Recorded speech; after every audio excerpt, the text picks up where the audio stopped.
लगातार यहाँ पर देख सकते हैं कि महिलाएं हैं। छत्तीसगढ़ का सबसे बड़ा आंदोलन होगा जो लगातार दो बांध जो मिनी माता जो डैम है उसमें संग्रहित होती है और वहाँ से 4 लाख हेक्टेयर भूमि जांजगीर चांपा के जो संपूर्ण जंगल में यहाँ जैव विविधता है उस 692 दिन से लगातार ग्रामीण अपने प्रमुख मुद्दे को लेकर आंदोलन में है। ये आंदोलन 2 मार्च 2022 से आप देख रहे हैं कि शुरू हुआ है। इनके जो मांग है चार प्रमुख मांगे हैं। आप देख सकते हैं कि यहाँ पर महिलाएं हैं, कुछ पुरुष हैं जो गांव के लोग हैं, अपने काम धाम को छोड़कर यहाँ पर आंदोलन में बैठे हुए हैं। आखिर इनकी मांग क्या है, लेकिन फिर भी इनसे हम जानते हैं कि आखिरकार जो लगातार 692 दिनों से आंदोलन में बैठे, मांग क्या है इनकी और आखिरकार इनकी मांग को सुनी क्यों नहीं जा रही है। सीधे हम चलते हैं, इनके यहाँ के स्थानीय जो ग्रामीण हैं, जो लोग हैं, इनसे जान लेते हैं।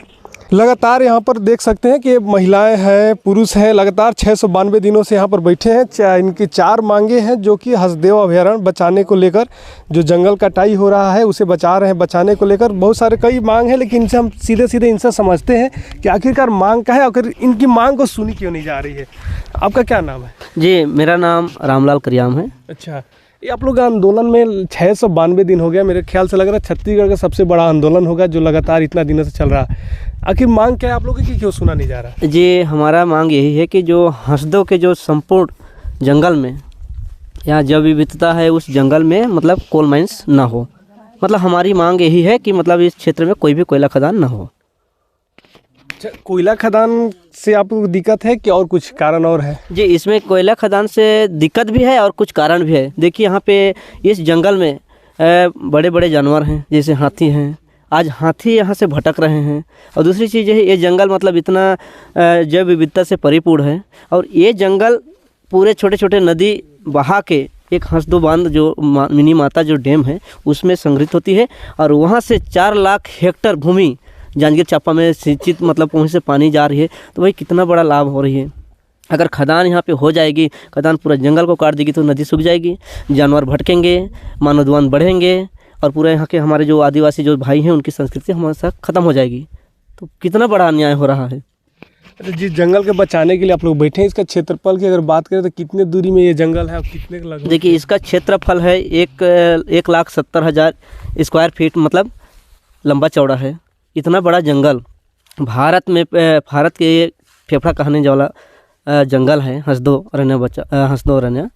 ये अगर समाप्त हो जाएगी तो फिर भारत तबाह हो जाएगी। अच्छा, जब आप लोग आंदोलन कर रहे हैं तो क्या अभी तक कि जो सरकार का है, क्या आंदोलन तो बहुत बड़ा रूप ले चुका है और ये तब छत्तीसगढ़ का आंदोलन नहीं, ये लगभग पूरे देश के लोग हर कोने तक इस आंदोलन के बारे में जान रहे थे। क्या सरकार भी कई सरकार आई और गई, कभी कोई पहल किया गया?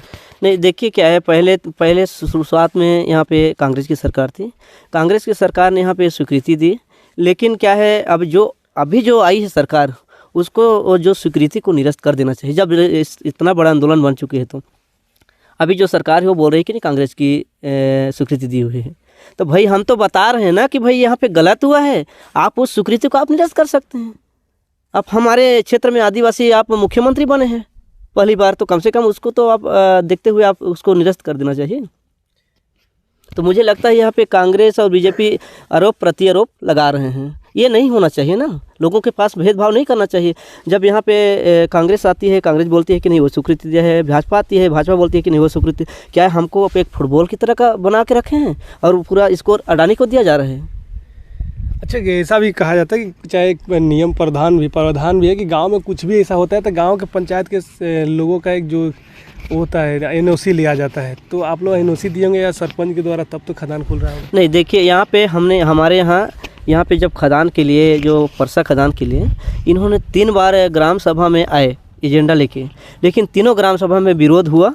तो फिर चौथी बार ग्राम सभा ये हुआ कि जो क्षेत्र में वन अधिकार जो मान्यता कानून 2006 के तहत जो दावा किए थे व्यक्तिगत, उसके आधार पे ग्राम सभा जो हुआ उसी में हम लोग प्रस्ताव क्रमांक 1 से प्रस्ताव क्रमांक 21 तक सिर्फ उसमें वन अधिकार के संबंध में और अन्य कुछ चर्चा था। लेकिन उसमें खदान की कोई बात नहीं रही। और उसी प्रस्ताव में 27/1/2018 को जो ग्राम सभा उसी में कंपनी और प्रशासन ने मिल के सरपंच और सचिव को दबाव बनाए और रेस्ट हाउस में जाके वहाँ पे दबाव करके लिखवाया गया प्रस्ताव क्रमांक 22, जबकि यहाँ पे प्रस्ताव होने के बाद में क्लोज हो गया, हमारा ग्राम सभा समाप्त कर दी और वहाँ पे अध्यक्ष, सचिव, सरपंच सब दस्तखत कर दिए और वहाँ से समाप्त कर दिए। तो उसके समाप्त होने के बाद, क्लोज करने के बाद में कोई प्रस्ताव लिखा जाता है भारत में? ऐसा मेरे को लगता है कि नहीं, ये बहुत बड़ा गलत है। प्रस्ताव के क्लोज करने के बाद में पुनः प्रस्ताव लिखना उसी में, ये अन्याय है, स्पष्ट दिख रहा है। फिर भी सरकार आज चुप्पी साधे बैठी हुई है। आप लोग भी आदिवासी हैं और प्रदेश में अब सरकार बदल गई है और आदिवासी सीएम और वो भी सरगुजा से हैं। उम्मीद है कि आप लोगों की बात सुनी जाएगी। अगर सरकार अगर पहले जैसे जो कांग्रेस सरकार जो दी है उसको अगर आप उसको संज्ञान में लेके निरस्त कर देते हैं तो हमें लगता है कि मतलब हमारे लिए सरकार बनी है। और अगर उसी बात को लंछन में ला के मतलब बोलेगी कि नहीं कांग्रेस की सरकार स्वीकृति दिया है, तो फिर हमें कोई भरोसा नहीं लगता।